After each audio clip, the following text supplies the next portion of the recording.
ಶಿಕ್ಷಣದ ತರಗತಿಗೆ ಸ್ವಾಗತ. ಇವತ್ತ ರಾಮಕೃಷ್ಣ ಪರಮಹಂಸರ ಜಯಂತಿ. ಅವರು 18ನೇ ಫೆಬ್ರವರಿ 1836ದಾಗ ಪಶ್ಚಿಮ ಬಂಗಾಳದ ಒಂದು ಹಳ್ಳಿಯಲ್ಲಿ ಜನಿಸ್ತಾರ. ಅವರ ತಂದೆ ಮತ್ತು ತಾಯಿಗಳು ಏನಪ್ಪಾ ಅಂತಂದ್ರೆ ಎಲ್ಲ ಆಧ್ಯಾತ್ಮಿಕ ಕುಟುಂಬ. ಮೊದಲಿಂದಲೂ ಕೂಡ ತಂದೆ ತಾಯಿ ಅವರ ಕುಟುಂಬದವರೆಲ್ಲ ಆಧ್ಯಾತ್ಮಿಕ ಜೀವಿಗಳು. ಸೊ ಅಂತ ಒಂದು ವಾತಾವರಣದಲ್ಲಿ ಬೆಳೀತಾರ. ಇವರು ಏನಪ್ಪಾ ಅಂದ್ರೆ ನಮ್ಗೆಲ್ಲ ಸ್ವಾಮಿ ವಿವೇಕಾನಂದರು ಗೊತ್ತೌದಾ? ರಾಮಕೃಷ್ಣ ಪರಮಹಂಸರು ಯಾರಪ್ಪ ಅಂತಂದ್ರ ಸ್ವಾಮಿ ವಿವೇಕಾನಂದರ ಗುರುಗಳು. ಮೇನ್ ಇವತ್ತು ನಾವು ಸ್ವಾಮಿ ವಿವೇಕಾನಂದರ ಬಂದಿರತಕ್ಕಂಥ ತತ್ವಜ್ಞಾನ, ಆ ನಾಲೆಜ್, ಅದರ ಹಿಂದಿರ್ತಕ್ಕಂತಹ ಗುರು ಯಾರಪ್ಪ ಅಂತಂದ್ರ ರಾಮಕೃಷ್ಣ ಪರಮಹಂಸರು. ಇವರು ಎಷ್ಟು ತಪಸ್ವಿಗಳು, ಎಷ್ಟು ಸಂತರಪ್ಪ ಅಂತಂದ್ರ ಒಂದ್ಸತೆ ಸ್ವಾಮಿ ವಿವೇಕಾನಂದರು ಬಳಿ ಹೋಗಿ ಕೇಳ್ತಾರ, ನೀವು ದೇವರನ್ನು ನೋಡಿರೇನು?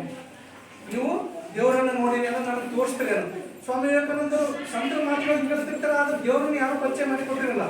ಸ್ವಾಮಿ ವಿವೇಕಾನಂದರು ಹೋಗಿ ಏನಂತಾರ, ನೀವು ದೇವರನ್ನ ನೋಡಿರೇನು? ನೋಡಿನಿ, ನಾನ್ ನೋಡಿನಿ, ನಿನಗೂ ತೋರಿಸ್ಕೊಡ್ತೀನಿ, ಅಷ್ಟೇ ನೀನು ರೆಡಿಯಾಗಿರ್ಬೇಕು. ದೇವ್ರನ್ನ ನೋಡಕ ನೀನು ರೆಡಿ ಆಗ್ಬೇಕು, ಅಂದಾಗ ಮಾತ್ರ ನಿನಗ ತೋರಿಸ್ತೀನಿ ಅಂತ ಹೇಳ್ತಾರೆ. ಸರಿ ಅಂತೇಳಿ ಏನಪ್ಪಾ ಅಂತಂದ್ರ ರಾಮಕೃಷ್ಣ ಪರಮಹಂಸರು ಸ್ವಾಮಿ ವಿವೇಕಾನಂದ ತೆಲಿ ಮೇಲೆ ಒಂದು ಕೈ ಇಡ್ತಾರೆ, ನಮ್ಮ ಕೈಯನ್ನ. ಅವಾಗ ವಿವೇಕಾನಂದವರಿಗೆ ಆಧ್ಯಾತ್ಮ ಅಂದ್ರೇನು, ತತ್ವಜ್ಞಾನ ಅಂದ್ರೇನು, ಆ ಒಳತಿಗಳು ಏನು ರಾಮಕೃಷ್ಣ ಪಡೆದಿರ್ತಾರ ಅದೆಲ್ಲ ಅವರಿಗೆ ಟ್ರಾನ್ಸ್ಫರ್ ಆಗ್ತದೆ. ಅವಾಗ ಅವರು ಏನಪ್ಪಾ ಅಂದ್ರೆ ಇವ್ರು ನಿಜವಾದ ಗುರುಗಳು, ಇವರು ಹಿಂದೆ ಹೋದಾಗ ನಾನು ನಿಜವಾಗಿ ಯಾರನ್ನು ಜ್ಞಾನವನ್ನು ಪಡಿಬಹುದು ಅಂತೇಳಿ ಅವತ್ತಿನಿಂದ ವಿವೇಕಾನಂದವರು ರಾಮಕೃಷ್ಣ ಪರಮಹಂಸರ ಭಕ್ತರಾಗ್ತಾರ ಮತ್ತು ಶಿಷ್ಯರಾಗ್ತಾರೆ. ಅವ್ರಿಗೆ 18 ಶಿಷ್ಯರು, 14 ಪ್ರಮುಖ ಶಿಷ್ಯರು. ಆ ಶಿಷ್ಯರಲ್ಲೇ ದೊಡ್ಡ ಪ್ರಮುಖ ಶಿಷ್ಯ ಏನಪ್ಪ ಅಂತಂದ್ರೆ ಸ್ವಾಮಿ ವಿವೇಕಾನಂದರು. ರಾಮಕೃಷ್ಣ ಪರಮಹಂಸರು ಬಹಳ ಚೆನ್ನಾಗಿ ಕಥೆಗಳನ್ನ ಹೇಳ್ತಿರ್ತಾರೆ. ಇನ್ನೊಬ್ಬ ಭಕ್ತ ಕೇಳ್ತಾನ, ನೀವು ದೇವ್ರನ್ನ ನೋಡಿರಿ ಅಂತಿರಲ್ಲ, ದೇವ್ರನ್ನ ನಮಗ್ ತೋರ್ಸ್ರಿ, ಆತ ಹೆಂಗಿರ್ತಾನ ಅದ್ರ ಬಗ್ಗೆ ಹೇಳ್ರಿ ಅಂತ ಕೇಳ್ತಾರೆ. ನೋಡ್ರಿ ಎಷ್ಟು ಚಂದ, ದೇವ್ರನ್ನ ನೀವು ನೋಡಿರಿ ಅಂತೀರಿ, ಅವ್ರ ಬಗ್ಗೆ ಕೇಳಿದಿರ್ತೀರಿ, ಅವ್ರ ವಿಷಯ ನಮ್ಗೆ ಹೇಳ್ರಿ ಅಂತಾರ. ಅವ ಒಂದು ಕಥೆ ಹೇಳ್ತಾರೆ ರಾಮಕೃಷ್ಣ ಪರಮಹಂಸರು. ಏನಿಲ್ಲ, ಉಪ್ಪಿನ ಗೊಂಬೆ, ಉಪ್ಪಿಂದ ಒಂದು ಗೊಂಬೆ, ಅದು ಸಮುದ್ರ ದಂಡಿಗೆ ಹೋಯ್ತು. ಉಪ್ಪಿನ ಒಂದು ಗೊಂಬೆ ಸಮುದ್ರದ ಆಳದ ಏನೇನಾದ ನೋಡಿ ಬರ್ಬೇಕಂತ ಹೋಯ್ತದ. ಯಾವುದು? ಉಪ್ಪಿನ ಗೊಂಬೆ. ಸಮುದ್ರದ ಒಳಭಾಗದಾಗ ಏನಾದ ನೋಡಿ ಬಂದು ಮ್ಯಾಗಿನವ್ರಿಗೆ ಹೇಳ್ಬೇಕಂತ ಉಪ್ಪಿನ ಗೊಂಬೆ ಸಮುದ್ರ ದಂಡಿಗೆ ಹೋಯ್ತು. ಹೋಗಿ ಸಮುದ್ರ ಒಳಗಡೆ ಮುಳುಗಿತು. ಯಾವುದು? ಉಪ್ಪಿನ ಗೊಂಬೆ. ಸಮುದ್ರದಾಗ ಮುಳುಗಿದ್ರೆ ಏನಾಗ್ತದೆ? ಹಂಗೆ ದೇವರ ವಿಷಯ ಕೂಡ ಹಂಗೆ. ದೇವ್ರನ್ನ ನೋಡೋದಾಗಿರ್ಬೋದು, ಆತನ ವಿಷಯ ಹೇಳೋದಾಗಿರ್ಬೋದು ಅಂದ್ರೆ ಉಪ್ಪಿನ ಗೊಂಬೆ ಆದಾಗೆ ಆಗ್ತದ. ಯಾರು ದೇವರನ್ನ ಅಷ್ಟು ಪ್ರೀತಿಸ್ತಾರ, ಆತನ ಬಗ್ಗೆ ಅಷ್ಟು ತಿಳ್ಕೊಂಡಿರ್ತಾರ, ಅವ್ರು ಮೌನಿಗಳಾಗಿರ್ತಾರ. ಅದ್ರ ಬಗ್ಗೆ ಜಾಸ್ತಿ ಮಾತಾಡೋದು. ಅವ್ರು ಯಾರು ದೇವ್ರ ಬಗ್ಗೆ ತಿಳ್ಕೊಂಡಿರಲ್ಲ ಅವ್ರಿಗೆ ಜಾಸ್ತಿ ಮಾತಾಡ್ತಾರ ಅಂತ ಹೇಳ್ತಾರೆ. ಆ ಉಪ್ಪಿನ ಗೊಂಬೆ ಕಥೆಯಿಂದ ದುಷ್ಟಂತ ಇಷ್ಟೇ, ಯಾರು ದೇವರ ಬಗ್ಗೆ ಆಳವಾಗಿ ತಿಳ್ಕೊಂಡಿರ್ತಾರ ಅವ್ರು ಏನು ಹೇಳೋದಿಲ್ಲ. ಹಿಂಗಾನ ದೇವರು, ಹಂಗಾನ ದೇವರು, ಅದ್ರ ಬಗ್ಗೆ ಅವ್ರು ಏನು ಹೇಳೋದಿಲ್ಲ. ಉಪ್ಪಿನ ಗೊಂಬೆ ಏನಾಯ್ತು? ಸಮುದ್ರದಾಗ ಕರಿಗೋಯ್ತು. ಮ್ಯಾಲ ಬರ್ತೀನಿ ಅಂತ ಹೇಳಿತವಲ್ಲ ಎಲ್ಲ, ಹಂಗ ಮೌನಿಗಳಾಗ್ತಾರೆ ಅಂತ ಹೇಳ್ತಾರೆ. ಮತ್ತೊಂದು ಕಥೆ ಹೇಳ್ತಾರ, ಒಬ್ಬ ಹುಡುಗ ಅವ್ರ ಅಪ್ಪ ಕರ್ಕೊಂಡ್ ಬಂದಿರ್ತಾರೆ ರಾಮಕೃಷ್ಣರ ಬಳಿ. ಆ ಹುಡುಗ ಬೆಲ್ಲ ತಿನ್ನ ಚಟ, ದಿನ ಬೆಲ್ಲ ಜಾಸ್ತಿ ತಿಂತಿರ್ತಾರೆ. ಬೆಲ್ಲ ತಿನ್ನ ಚಟ ಇರ್ತದ. ಅವಾಗ ಅವ್ರ ತಂದೆ ಹೇಳ್ತಾನ, ರಾಮಕೃಷ್ಣರೇ ನನ್ನ ಮಗ ಬೆಲ್ಲ ತಿಂತಾನೆ, ಜಾಸ್ತಿ ಚಿನ್ನ ಚಟ ಅದ, ಸ್ವಲ್ಪ ಬಿಡಿಸ್ರಿ, ಅಲ್ಲಿಗೆ ಹುಳಗೆಲ್ಲ ಹಿಡಿತಾವ ಅಂತ ಹೇಳ್ತಾರೆ. ಅದಕ್ಕೆ ರಾಮಕೃಷ್ಣ ಏನಂತಾರೆ, ಆಯ್ತಪ್ಪ ನಾಳೆ ಬಾ, ಹುಡುಗಿಗೆ ಹೇಳ್ತೇನೆ ಅಂತಾರೆ. ನಾಳೆ ಮತ್ತೆ ಅವ್ರ ತಂದೆ ಹುಡುಗ ಕರ್ಕೊಂಡ್ ಬರ್ತಾರೆ. ಕರ್ಕೊಂಡ್ಬರೋಣ, ಹುಡುಗಿಗೆ ಇವ್ರು ಹೇಳ್ತಾರೆ ರಾಮಕೃಷ್ಣ ಪರಮಹಂಸರು, ಇವತ್ತಿಂದ ಬೆಲ್ಲ ತಿನ್ನೋದು ಬಿಡಬೇಕು ನೋಡಪ್ಪ ನೀನು ಅಂತಾರ. ಹುಡುಗ ಆಯ್ತ್ರಿ ಅಂತ ಹೇಳ್ತಾರೆ. ಅದಕ್ಕೆ ಅವ್ರ ತಂದೆ ಕೇಳ್ತಾನೆ, ನಿನ್ನೆ ಕರ್ಕೊಂಡ್ ಬಂದಿದ್ದೆ ನಿಮ್ಮಲ್ಲಿ, ನಿನ್ನೆ ಹೇಳ್ಬೋದಿತ್ತಲ್ಲ ಸ್ವಾಮಿಗಳಂತಾರ. ಇಲ್ಲ, ನನಗೂ ಬೆಲ್ಲ ತಿನ್ನೋ ಚಟ ಅದ, ಬೆಲ್ಲ ತಿನ್ನೋ ಚಟ ಅದ, ನಾನು ಫಸ್ಟ್ ಬಿಡ್ಬೇಕಲ್ಲ ಅಂತ. ನಾನು ಅದು ಬಿಡಕ್ಕೆ ಒಂದು ದಿವಸ ತಗೊಂಡೆ. ನಾನು ಬೆಲ್ಲ ತಿನ್ನೋದು ಬಿಡಕ್ಕೆ ಒಂದು ದಿವಸ ಹಿಡಿತು ನನಗೆ. ಹಿಂಗಾಗಿ ನಾ ಇವತ್ತು ಹೇಳಿ ನಿಮ್ಮ ಮಗನಿಗೆ ಇದಕ್ಕೆ ಹುಡುಗ ಅಂದಲ್ಲ. ಫಸ್ಟ್ ನಾವು ಕರೆಕ್ಟ್ ಇರ್ಬೇಕಾಗಲ್ಲ. ಇನ್ನೊಬ್ಬರು ನಾವು ತಿನ್ಬೇಕಪ್ಪ ಅಂತಂದ್ರೆ ಮೊದಲು ನಮ್ಮಲ್ಲಿ ಅದು ಇರಬೇಕು. ಬೆಲ್ಲ ತಿನ್ನೋ ಚಟ ನನಗೆ ಅಲ್ಲ, ಅದು ಹೋಗಲಾಡಕ್ಕೆ ನನಗೆ ಒಂದು ದಿವಸ ತಗೊಳ್ತು. ಅದಕ್ಕಂತ ನೀವು ಇವತ್ತು ಬಾ ಅಂತೇಳಿ ಅಂತ ಹೇಳ್ತಾರೆ. ಇನ್ನೊಂದು ಕಡೆಗೆ ರಾಮಕೃಷ್ಣ ಪರಮಹಂಸ ಮತ್ತೊಂದು ಅದ್ಭುತವಾದ ಕಥೆ ಅದ. ಏನಪ್ಪಾ ಅಂತಂದ್ರೆ ಒಂದು ಗ್ರೌಂಡ್, ಒಂದು ಮೈದಾನ. ಆ ಮೈದಾನದಾಗ ದನಕಾಯ ಹುಡುಗರು, ಕುರಿಕಾಯ ಹುಡುಗರು ಎಲ್ಲ ಇರ್ತಾರೆ. ಅದಕ್ಕೆ ಒಂದು ಹಾವು, ಅಲ್ಲಿ ದೊಡ್ಡ ಹಾವು ವಾಸವಾಗಿರ್ತದ. ಅದು ನೋಡಿ ಈ ಹುಡುಗರೆಲ್ಲ ಅಂಜಿ ಹೊಡೆಯೋಗ್ತಿರ್ತಾರೆ. ಅವ್ರಿಗೆಲ್ಲರೂ ಅಂಜಿಕೆ. ಅದ್ರಾಗ ಒಬ್ಬ ಸಾಧು ಅಲ್ಲಿಂದ ಹೋಗ್ತಾ ಇರ್ತಾನೆ ಆ ದಾರಿಯಿಂದ. ಆ ಹುಡುಗರು ಹೇಳ್ತಾರೆ, ಸ್ವಾಮಿಗಳೇ ಅಲ್ಲಿ ಒಂದು ದೊಡ್ಡ ಹಾವಾದ, ಮತ್ತೆ ಕಚ್ಚಿ ತಂತೀನಿ ನೋಡಿ ಹೋಗ್ರಿ ಅಂತಾರ. ಸಾಧು ಏನಂತಾರ, ಸ್ವಾಮಿ ನನಗೆ ಮಂತ್ರಗಳು ಗೊತ್ತದ, ನಾ ಅವನ್ನ ಏನ್ ಮಾಡ್ತೀನಪ್ಪ ಅಂತಂದ್ರೆ ನನ್ನ ಮಂತ್ರದಿಂದ ನಾ ಅದನ್ನ ಕಂಟ್ರೋಲ್ ಮಾಡ್ತೀನಿ ಅಂತ ಹೇಳ್ತಾರೆ. ಆಯ್ತು ಅಂತೇಳಿ ಸುಮ್ಮಾಡ್ತಾರ. ಆ ಸಾಧು ಅವನ್ನ ನೋಡ್ತಾನೆ, ಅವು ಬರ್ತದ ಸಾಧುಗಳಿಗೆ ಬುಸ್ ಅಂತೇಳಿ. ಆ ಸ್ವಾಮಿಗಳು ತಮ್ಮ ಮಂತ್ರಶಕ್ತಿಯಿಂದ ಅವನ್ನ ಸೌಮ್ಯವಾಗಿ ಮಾಡ್ತಾರೆ. ಅಂದ್ರೆ ಅದಕ್ಕೊಂದು ಆರ್ಡರ್ ಕೊಡ್ತದೆ, ಇವತ್ತಿನಿಂದ ನೀ ಯಾವುದೇ ದೇವರ ಸೃಷ್ಟಿ ಮಾಡಿರ್ತಕ್ಕಂಥ ಯಾವುದೇ ಏನಪ್ಪ ಅಂದ್ರೆ ಜೀವಿಗಳಿಗೆ ಕಚ್ಚಂಗಿಲ್ಲ, ಸೈಲೆಂಟ್ ಆಗಿರ್ಬೇಕ ಕಾರಣ ಆಯ್ತು ಅವು ಅಂತೇಳಿ ಬರ್ತದೆ. ಅವತ್ತಿಂದ ಅವು ಸೈಲೆಂಟ್ ಆಗಿ ಬಿಡ್ತದೆ, ಯಾರಿಗೆ ಕಚ್ಚೋದಿಲ್ಲ, ಬುಸ್ ಬಿಡಲ್ಲ, ಸೈಲೆಂಟ್ ಎಲ್ಲೇ ಒಂದ್ ಕಡೆ ಉಣೋದು ಸ್ವಲ್ಪ ಮಕ್ಕೋದು. ಈ ಹುಡುಗರು ಇದನ್ನೇ ಏನಪ್ಪಾ ಅಂತಂದ್ರೆ ಆವಿಗೆ ಶಕ್ತಿ ಕಳ್ಕೊಂಡದ ಅಂತೇಳಿ ಕಲ್ಲು ತೊಗೊಂಡು ಹೊಡೆಯೋದಲ್ಲ. ಆ ಕುರಿಕಾಯಿ ಹುಡುಗರು ದನಕಾಯಿ ಹುಡುಗರು ಕಲ್ಲು ತೊಗೊಂಡು ಆವಿಗೆ ಹೊಡೆಯೋದು. ಅವ್ರೇನ್ ತಿಳಿದಿರ್ತಾರೆ ಆವಿನ ಮೇಲೆ ಶಕ್ತಿ ಇಲ್ಲ, ಸುಮ್ಮನೆ ಮಕ್ಕೊಳ್ಳೋದಲ್ಲ ಅಂತ ಹೊಡಿತಿರ್ತಾರೆ. ಹೊಡೆದೆಲ್ಲ ರಕ್ತ ಮೈಯೆಲ್ಲ ರಕ್ತ ಆಗ್ತದೆ ಆವಿ. ಆ ಆವಿ ಏನ್ ಮಾಡ್ತದ ಮತ್ತೆ ಆ ಸಂತನ ಬಲಿ ಮಾಡ್ತದೆ. ಸ್ವಾಮಿಗಳೇ ನೀವು ಹೇಳಿದಿರಿ ಯಾರಿಗೆ ಖರ್ಚು ಮಾಡ ದೇವರ ಸುಖೆ ಯಾವ ಜೀವಗಳಿಗೆ ಖರ್ಚು ಮಾಡಂದ್ರೆ ಖರ್ಚುಗಳಿಲ್ಲ. ಈಗ ಎಲ್ಲರೂ ಕೂಡಿ ನನ್ನ ಕಲ್ಲಿಂದ ಹೊಡೆದು ನನಗೆ ಸಹಾಯ ಮಾಡಿರಂತ ಸ್ವಾಮಿಗಳು ಹೇಳ್ತಾರೆ. ನಾನು ನಿಮ್ಗೆ ಏನ್ ಹೇಳಿದ್ದೆ, ಖರ್ಚು ಮಾಡ ಅಂತ ಹೇಳಿದ್ದೆ, ಆದ್ರೆ ಬುಸ್ಗುಡು ಬೇಡ ಅಂತ ಹೇಳಿದ್ದೆ. ನಾವು ಬುಸ್ಗುಡ್ಬೋದಾಗಿದ್ದೆ ಅಲ್ಲ, ಬುಸ್ ಅಂತ ನೋಡಿ ಹೋಗ್ಬಿಡ್ತಿದಾರ ಎಲ್ಲ ಹುಡುಗರು. ನಿನಗೆ ನಾನು ಹೇಳಿದ್ದೇನೋ ಖರ್ಚು ಬೇಡ ಅಂತ ಅಷ್ಟೇ ಹೇಳಿದ್ದೆ. ನಮ್ಮ ಜನ ಹೆಂಗಾರಪ್ಪ ಅಂತಂದ್ರ ಒಬ್ಬ ಸೈಲೆಂಟ್ ಅಂತಂದ್ರ ಅದು ಅವ್ರದ್ದು ಏನಪ್ಪ ಅಂತಂದ್ರ ಅವನ ನಿಶಕ್ತಿ ಅಂತ ತಿಳಿತಾರೆ. ಮೌನವಾಗಿರೋದು ನಿಶಕ್ತಿ ಎಲ್ಲ ಒಳಗೆ ತಾಕತ್ ಇರ್ತದ. ನಿನಗೆ ಆ ತಾಕತ್ ಜಸ್ಟ್ ತೋರಿಸ್ಬೇಕಾಗಿತ್ತು ಅವ್ರಿಗೆ. ನೀ ಬುಸ್ ಅಂದ್ರೂ ಕೂಡ ಹೊಡಿ ಹೋಗ್ತಿದ್ರು. ನೀ ಏನ್ ಕಚ್ಚದೇ ಬೇಕಾಗಿಲ್ಲ. ಆ ಹುಡುಗರೇನು ಹೊಡೆದ್ರಲ್ಲ ನಿನಗೇನು ಖರ್ಚು ಅಂತ ಹೇಳಿಲ್ಲ, ಬರೀ ಬುಸ್ ಅಂತ ಹೊಡಿ ಬಿಡ್ತಿದ್ರು.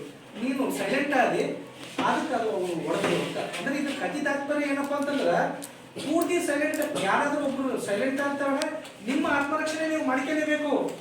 ಯಾರಾದ್ರೂ ನೀವು ಹೊಡಿತಾರ ಅಂತಂದ್ರೆ ಹೊಡೆ ಬಿಡ್ತೀರ ನೀವು.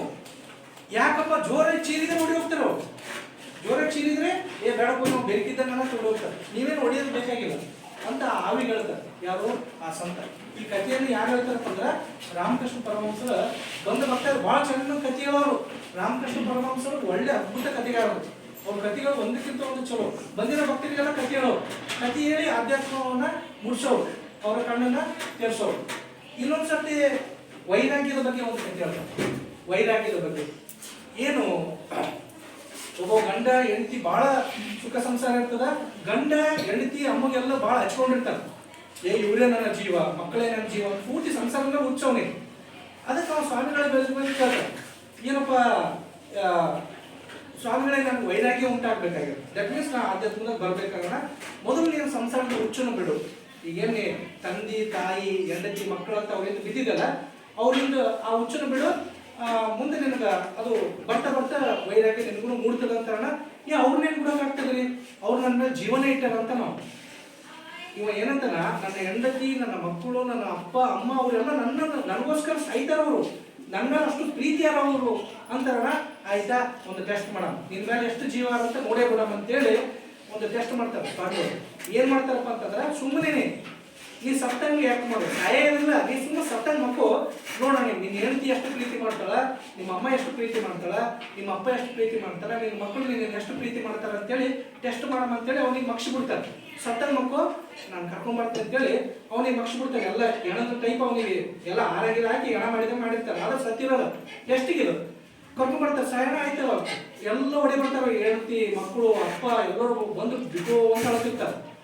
ಅವ್ರ ಮನೆಗೂ ಕರ್ಕೊಂಡು ಹೋಗ್ತಾರೆ. ಮತ್ತೆ ಯಾರಾದ್ರೂ ಮನೆಗೆ ಕರ್ಕೊಂಡು ಸ್ವಾಮಿಗಳನ್ನ ಅವರಿಂದನೇ ಹೋಗ್ತಾರೆ. ಟೆಸ್ಟ್ ಮಾಡೋದಿರ್ತದಲ್ಲ, ಅವರಿಂದ ಹೋಗೋಣ ಮನೆಗಿಟ್ಟು ಅಳಕ್ ಸ್ಟಾರ್ಟ್ ಮಾಡ್ತಾರೆ. ಏನಪ್ಪ ಎಷ್ಟು ಚಂದಿದ್ದಿ, ಓದಲ್ಲ. ಈಗ ಓದ್ಗಳೇ, ಈಗ ನೀವು ಓದ್ಗಳೇ, ಈಗ ಮಂಚ ಯಾರು ಯೂಸ್ ಮಾಡ್ತಾರೋ ಏನಿಲ್ಲ ಅವ್ರು ಹೆಂಗೋ. ನೀವು ಓದಿ ಇಷ್ಟು ದಿವಸ ಈ ಮಂಚ ಯೂಸ್ ಮಾಡ್ತಿದ್ದಿ, ಈಗ ಮಂಚ ಏನು ಮಾಡ್ಬೋದು? ನೀವು ಇಷ್ಟೆಲ್ಲ ಆಸ್ತಿ ಬಿಟ್ಟು ಹೋಗಿ ಈಗ ಯಾರು ತಗೋಬೇಕದು? ನಾನ್ ತಗೋಬೇಕಾ, ನೀನ್ ಹೆಂಡತಿ ತಗೋಬೇಕಾ, ನಿನ್ ಮಗ ತಗೋಬೇಕಾ? ಆಸ್ತಿ ಎಲ್ಲ ಮಾಡಿರ್ತೀನಿ. ನೋಡ್ರಿ, ಅವ ಸತ್ತದ ಕಬರೇ ಇಲ್ಲ ಇವರಿಗೆ. ಇವ್ರು ತಮಗೆ ಬಡದಾಡಕತ್ತಾರ. ನೀನ್ ಬೆಳ್ಳಿ ಬಂಗಾರ ಮಾಡಿಟ್ಟಿ, ಯಾರು ತಗೋಬೇಕು? ಈಗ ನಿನ್ ಹೆಂಡತಿ ತಗೋಬೇಕಾ, ನಾವು ತಗೋಬೇಕ? ಇಷ್ಟೆಲ್ಲ ಫರ್ನಿಚರ್ ಮಾಡಿಟ್ಟು ಹೋಗಿದಿ, ಇದು ಯಾರು ತಗೋಬೇಕೀಗ? ನಿನ್ ಹೆಂಡತಿಗೆ ಒಯ್ಬೇಕಾ, ನಾವು ಒಯ್ಬೇಕಾ ಅಂತ ಬರೀ ಇದೇ ವಿಚಾರ. ಅವನ ಬಗ್ಗೆ ವಿಚಾರನೇ ಇಲ್ಲ. ಅವ್ನು ಸತ್ತನ, ಸತ್ಯಲ್ಲಪ್ಪ ಅಂತ ಅಳಗೋಳ್ರು. ಇದ್ರ ಸಲಹೆಗಳಾಗತ್ತಾರ, ಆಸ್ತಿ ಸಲಹೆಗ. ಆಸ್ತಿ ಎಲ್ಲ ಹಂಚಿಕೆ ಈಗ ನಾನ್ ಜಾಸ್ತಿ ತಗೋಲೆ, ನೀನ್ ಹೆಂಡತಿಗೆ ಜಾಸ್ತಿ ಕೊಡ್ಲೆ. ಅವನಿಗೆ ಅವಾಗ ಒಳಗೆ ಅವನಿಗೆ ಅರಿವಾಗ್ತದೆ. ಅಲ್ಲೇ ಇವ್ರು ನಾವು ಇಷ್ಟು ದಿವಸ ಮಾಡಿದ್ದು, ಇವ್ರು ನನ್ನನ್ನು ಪ್ರೀತಿ ಮಾಡಿಲ್ಲ, ನಾ ತಂದಿರೋ ದುಡ್ಡನ್ನು ಪ್ರೀತಿ ಮಾಡ್ಯಾರ. ನಾನು ನನ್ನನ್ನೇ ಪ್ರೀತಿ ಮಾಡ್ತಾರೆ ಅನ್ನೋ ಹುಚ್ಚದಾಗ ನಾ ಇದ್ದೆ. ಅಪ್ಪ ಅಮ್ಮ ಹೆಂಡತಿ ಮಕ್ಕಳು ಇವರೆಲ್ಲ ನನ್ನನ್ನು ಪ್ರೀತಿ ಮಾಡ್ತಾರಂತ ಅಂಧವಿಶ್ವಾಸದಾಗಿದ್ದೆ. ಇವ್ರು ನನ್ನನ್ನು ದೇವರನ್ನು ಪ್ರೀತಿ ಮಾಡ್ತಾ ಇಲ್ಲ, ಇವ್ರು ನಾವು ತಂದಿರ್ತಕ್ಕಂಥ ದುಡ್ಡನ್ನು ಪ್ರೀತಿ ಮಾಡಕತ್ತಾರ, ನನ್ನ ಜಾಬನ್ನು ಪ್ರೀತಿ ಮಾಡಕತ್ತಾರ, ನನ್ನನ್ನು ಯಾರು ಪ್ರೀತಿ ಮಾಡಲಿಲ್ಲ ಅಂತೇಳಿ ಅವಾಗ ಜ್ಞಾನೋದಯ ಎದ್ದು ಬಿಡ್ತಾನಂತ. ಅವ ಏನಪ್ಪ ಇಷ್ಟು ದಿವಸ ದುಡ್ಡು ತಂದು ಹಾಕಿದೆ ನಿಮ್ಗೆ ಬಂಗಾರ ಬೇಕೇನಂತ ಪೇನ್ಸಿ ಕೇಳ್ತಾನೆ. ಏನಮ್ಮ ಇಷ್ಟು ದಿವಸ ನಿಮ್ಗೆ ದುಡ್ಡು ತಂದು ಹಾಕಿದೆ, ನಿನಗೆ ಮನೆಯಿಂದ ಪಾಲು ಬೇಕೇನಂತ ಅವ್ರ ಅಮ್ಮ ಕೇಳ್ತಾನೆ.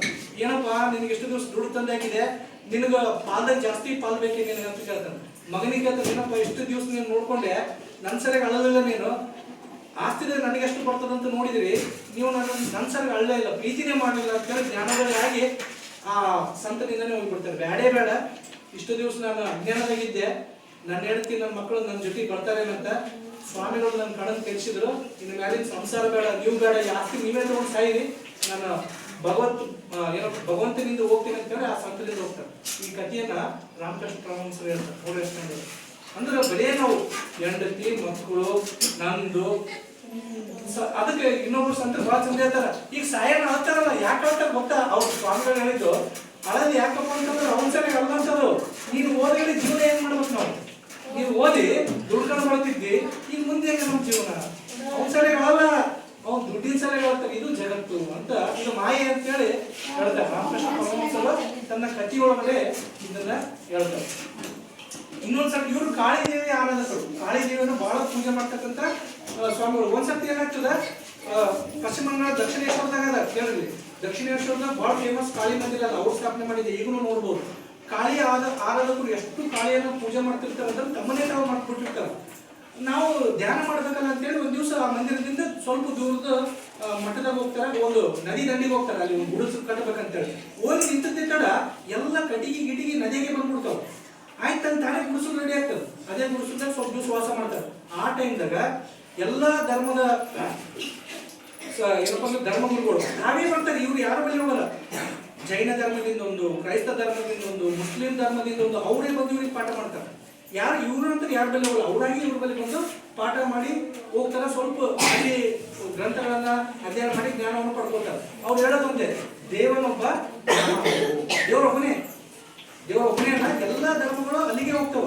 ಈಗ ನಾವು ಅವ್ರು ಹೇಳೋದು ಏನಪ್ಪ ಅಂತಂದ್ರೆ, ಇಲ್ಲಿ ನೋಡ್ರಿ, ಇದು ಕೇಂದ್ರಬಿಂದು ಗೊತ್ತದಾಗೋದಾಗ ನಿಮ್ಗೆ, ಇದು ಸರ್ಕಲ್, ಇದು ವೃತ್ತ,